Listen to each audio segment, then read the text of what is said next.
Coming up on SEO Lunch, is it the demise of link building? Is it the end of guest posting as we know it? Meaningful SEO metrics, the complete guide to website optimization, and never promote your best salesperson. All that and more coming up next.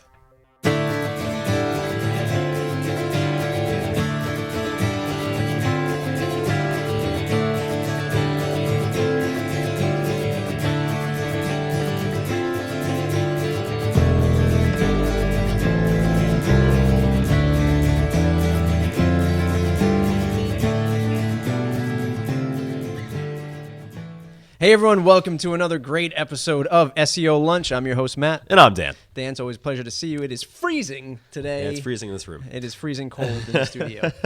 SEO Lunch is the show where we take some of the top SEO and web marketing articles from inbound.org, smash them up, digest them, give them back to you in 15 minutes or less, or your lunch break if that's what you're on right now watching the show. Or your money back. Yeah, or your money back, or at least maybe your 15 minutes back. Yeah.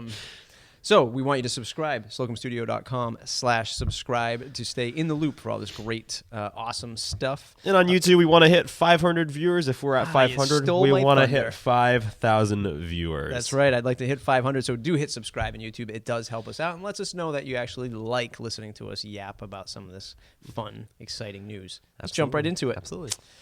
First article of the day, why relationship marketing trumps content marketing. This is on Search Engine Journal. We're going to talk about not just content marketing, regular marketing, but creating a relationship with your audience. We're then going to talk about that funny thing we like to talk about all the time, guest posting and guest blogging, and why that may be penalized in 2013 courtesy of Google. Google. The inevitable demise of link building, or so they say. This is by John Cooper over at Point Blank SEO. This is going to be a good article to talk about what works with link building and where it's going. Absolutely. Then we're going to look at some meaningful SEO metrics, more specifically as a small business, what you can do with your content and what you have to look at when starting a content marketing campaign. One of my favorite topics coming up is the complete guide to website and speed optimization. I really like this. Cool. We're doing a lot of this right now for our own website. Absolutely. So that's going to be really cool. And then we're going to end it with sort of a little bit of a one-off here. Never promote your best salesperson. It's basically going to be about, picking what you're good at or finding people what they're good at and sticking with it, not maybe trying to jump too far out of line. Awesome. So let's jump right into this first article. Do it. Why relationship marketing trumps the content marketing. Here's what I think.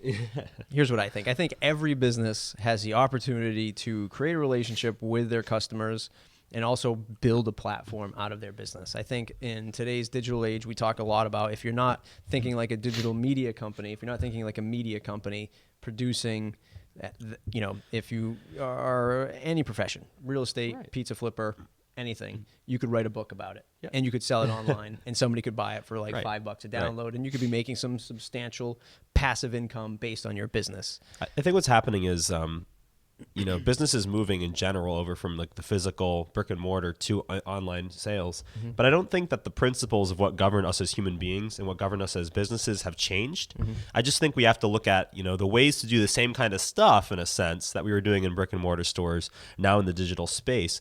And that means, communicating with your customers and building a following. I mean, I work plenty of retail jobs myself, and I can tell you that we have regulars. Mm-hmm. We have people who come back every day or every week and buy a bunch of stuff. And the same methodology applies here in the online space. You want to build that customer base. You want to build rapport with the people that care about your product and your service. Yeah. One of the things we talk about with our WordPress stuff is building either unique and paid content, or building a community or building a membership platform. And that's what you should be doing, is you should be thinking about building a platform out of your business, out of your clients, out of your products and services. It doesn't matter if you're brick and mortar. You can build you can put up a paid membership wall of members only stuff. I mean, why do you have to go to Groupon to do email marketing blasts when you can just do it yourself? Right. Something as basic as that. Right. And why would you go through other outlets when you can just do it yourself? Right. JCPenney just did it by just making their stuff. You just buy it. It's cheaper as opposed to all these advertisements, coupons, promotions. They just did it. Yep. Let's figure out why we're going to get penalized in 2013. Absolutely. So Jeff Foster posts this. This is on ProBlogger.net. And what this talks about is basically what you just said, why blogs that allow guest posts will be penalized in 2013. And what he's talking about is basically in the past, if you look at the track record with Google blocking out, certain things or creating their algorithm or changing it to prevent, spammy content from being filtered, they look for something that people are basically starting to game. Mm-hmm. And I feel that with and you correct me if I'm wrong, but I feel that with every single practice in SEO or in any sort of, web outreach, there's going to be a way to spam it. Mm-hmm. And I think that what this gentleman is basically saying is this is the next victim. Yeah. That people are going to start, spamming out guest blogging and, putting just all kinds of links all over the place. And one thing that did bother me when I would reach out a little bit for ourselves and try to, look at, places to post articles was there were always these very, very specific structure for how we had to write our articles. And it was, you can't talk about this and that or the other thing. And it has to be designated to this. And it was because they wanted to advertise a very specific message or a very specific link to my post that I wrote. So this article says, don't do that. Mm-hmm. Yeah. It's one of those things where if you're living and breathing on the bleeding edge of web marketing, as a lot of us are, or not, if you're just getting into this. Yeah. One of the things that the bloggers are like the guinea pigs for all of this stuff. Right. Like we're usually like the first that read all the TechCrunch articles. We're the first to buy the first Apple product. Right. And then, everything follows suit after that, or the masses come into the average later on. Right. And I think that a lot of SEO folks are always that blogger, and a year ago I'd say was guest post, guest post, guest post. Yeah. That's all you heard. Yeah. 101 ways to guest post, 101 ways to find guest posts, how to find people to guest post on. So all these tactics then start getting pushed into the business and more mainstream marketing world as a strategy. And now Google's looking at it like, okay, now people are just buying eyeballs from some other guest post just to do that because they have an audience. Right. Because here's what's different with media, with this kind of media, is with television, you can't have a guest commercial. Right. Right? Or their equivalent to guest commercial is, hey, I have LeBron James promoting my Samsung Galaxy. Mm-hmm. So LeBron James has a following of whatever, 2 million people, let's say, fans around the world. Mm-hmm. They then see him in Samsung Galaxy saying, oh yeah, I'll buy a Samsung Galaxy phone. Yeah. Right? It's the same thing on the internet with guest posts. I might have 3,000 people who follow me on my blog, and I go and guest post somewhere else. Now I'm exposing my 3,000 fans potentially to that other blog. Right. So it's kind of like buying an audience, guest posting, giving you a little bit. If I wanted to get on a bigger blog, I could post there, and they would say, okay, you've got a big enough fan base. Right. We'll let you do that. Right. We'll get a little bit. You'll get some exposure. So now that they're seeing that as being able to get gamed. Yeah, I mean, we'll see, and I think that the takeaway here would be just to allow, make it more personal. Don't make it spammy. Allow the author bio is what they say is the first step, and provide author bios for each author so that people can see exactly who this person is. Mm-hmm. And there's not really nothing. Just make it a nice community. And I think moving on to the next topic, it's a very, very nice little transition here with John Cooper on Point Blank SEO saying the inevitable demise of link building, or so they say. Mm-hmm. And what the point of this article basically is to basically take a look at what we were just talking about and what we talked about, what was happening in the past with link building. And now this is guest poster, the most recent victim of the spam trend, is to say these things aren't bad. And if we just practiced safe posting, this would sort of be the we'd be okay. We wouldn't have to deal with this every 6 months or whatever when the new thing goes away. And right. Here's what's happening that I haven't actually seen a lot of people talk about, and it'll be interesting. Maybe I'm just absolutely wrong. I don't know. But what we have here is the buildup of at least the last, I'd probably say 3, 4, 5 years of SEO companies and marketing companies turning a organic process into a system. Okay. Search and SEO has always been about organic. Right. But what you can't be, I can't say, Dan, we're going to do an SEO campaign for a company that makes glue. Yeah. And you know nothing about glue. You're not passionate about glue. You don't even know the concepts of how glue is made. And if it's a family company, you don't know anything about the family. You don't know how long it's been in the community. You don't know how many employees they've had over maybe 100 years of in business.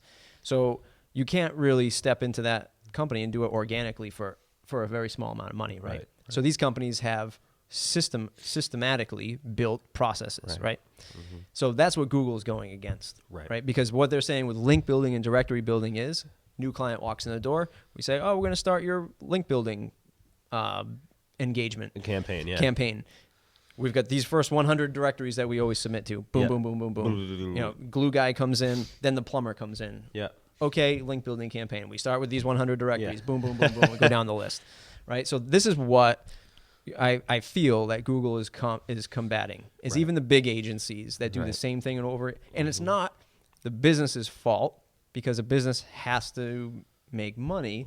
You have to have a system to do it, because if you were to make it so unique for every single customer, you'd have to be getting a lot of money for that, because it just takes time. I mean, it's just like anything else. You look at production and manufacturing of a product. If you're making 10 shirts in a month, well, that's cool. You can hand make them yourself and sell it for more money. But if your business requires that you make 10,000 shirts, now you have to throw this on a conveyor belt and just send it off. And that's sort of what happens with something as digital as search engine optimization. Right. I had this discussion with somebody who's a theme developer, and we were talking about how some people say, oh, geez, $50 for a WordPress theme, that's a lot of money. It's a lot of money for my site.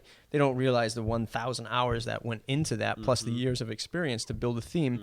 Imagine, going to Nike and saying, hey, that $80 for that shoe, can you just customize a shoe for me? Yeah. Hi, I'm Matt Medeiros. Nike, do you mind just making a shoe for me? I mean, can you imagine how much money that would be to make one pair of shoes? Because you have a team of people. Just give us $10,000. Right. I mean, it'd probably be more money. It'd probably be more money, because think about all the people that came together to build one $80 shoe. Right. Sure, it's mass produced, and we can argue where's it coming from? Right. Yeah. But the point is this one little bit of money, is really a small blip on the radar of how much stuff it was went into it. Right, and that's sort of the look at this article. Yeah. This was a great article. I did like this one. It's a good one. What's meaningful though? Meaningful SEO metrics.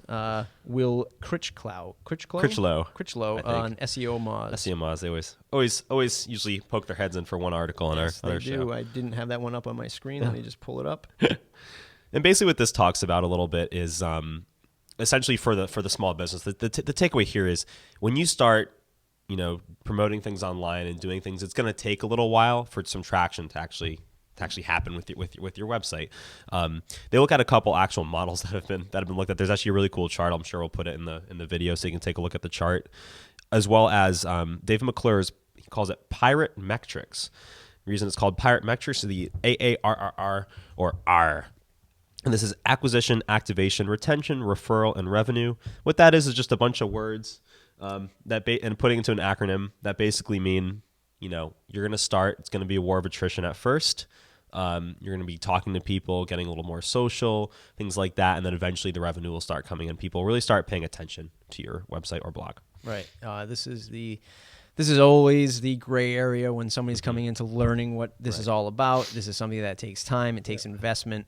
It takes that time investment, not just the money investment, but it translates. Time is money. Right. It does take that time, and it is an investment that you have to make. And it will take some time. This is a pretty deep article. It is, and that's why I'm sort of.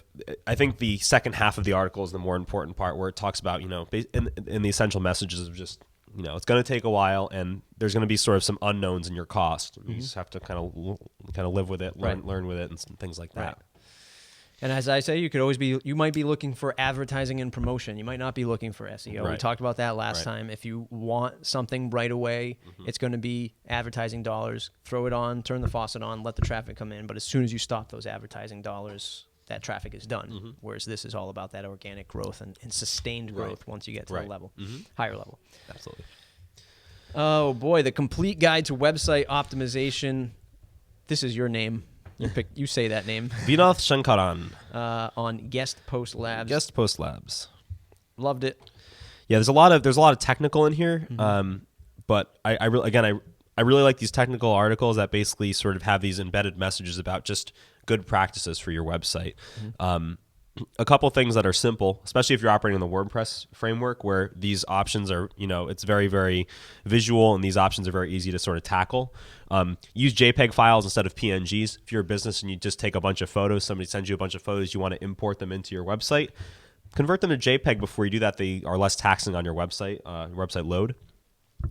Use text to display text, not images, was another great takeaway I thought from this article. If they're trying to make put something big, just put it in a header image or header tag, and put an image of something else a little later that's a little bit more useful to people. It's just going to waste your page load time there. Yeah. One of the most common things that I see, especially from the new businesses that are blogging and putting stuff out there, the ones that are finally doing it, they'll go around, they'll start taking photos, and they'll start blogging like, this stuff is great.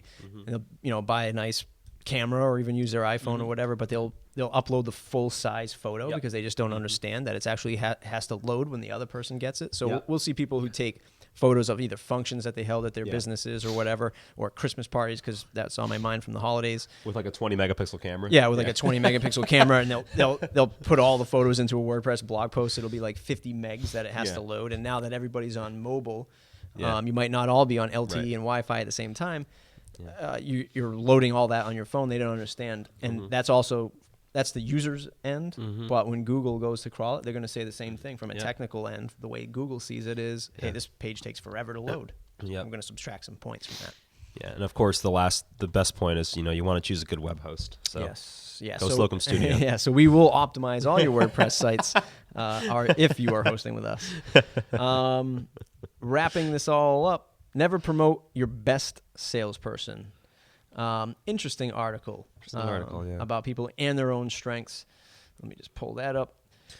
What do you think? I mean, too deep, not too deep for our audience? No, I think it's good. What I think it tells you is that's why I picked it. What I think it says is, this talks more about management and salespeople specifically. But what I think is a great point to make is, if you're doing something yourself and you're really good at it and you want to jump into something else, if you're not as good at that as somebody else, get somebody else to help you out with it. Like, look for help from other people, reach out via email or phone call, try to get people, kind of work with people on projects, things like that. Don't try to do everything yourself, whether it be with tech help here, with whatever it may be that you're doing, Yeah, I mean, I think that's interesting interview that I had this morning with a guy who runs his own business.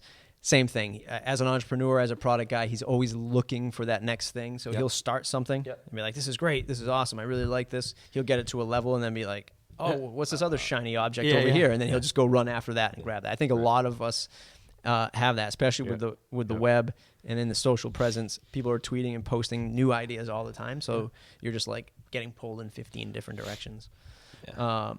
So I agree. If you're, and especially if you're leading a team, it's delegating. We always hear that. Find the people that are doing it better for you. And this could even go back to building that platform that we talked about. So if you're the pizza guy, find somebody who. I was going to use the pizza guy, but I saved it for you. Find someone in your industry that might be better than you at something else. Don't be afraid to reach out to another restaurant or even another pizza place and like a bigger chain or something and have them come to your place and taste test your food. Why not? It's like guest blogging. Right. You're telling them to come in. You're like, hey, you know what? I challenge you to a pizza duel, sir. Right? And you do something like that. It's thinking outside the box, things like that. There you go. So that's a wrap for this week. We're running a little late. We're just a little bit over. You aren't. Over that 15-minute block. We do hope you enjoyed this little insight to help your web marketing business or even brick and mortar business. Get a little bit more exposure on the web. You know where to find us: slocumstudio.com/blog and /subscribe to stay in the mix. I do want to hit 500 YouTube subscribers, so please, if you did enjoy this, hit subscribe in YouTube. Thanks a lot, guys. Thanks, guys. Coming up on SEO Lunch. Is it the demise of link building? Is it the end of guest posting as we know it? Meaningful SEO metrics and... Coming up on SEO Lunch, is it the demise of link building? Is it the end of guest posting? And are we going to look at meaningful... Coming up on SEO Lunch, is it the demise of link building? Is it the end of guest posting as we know it? Meaningful SEO metrics and never let... I don't know how to...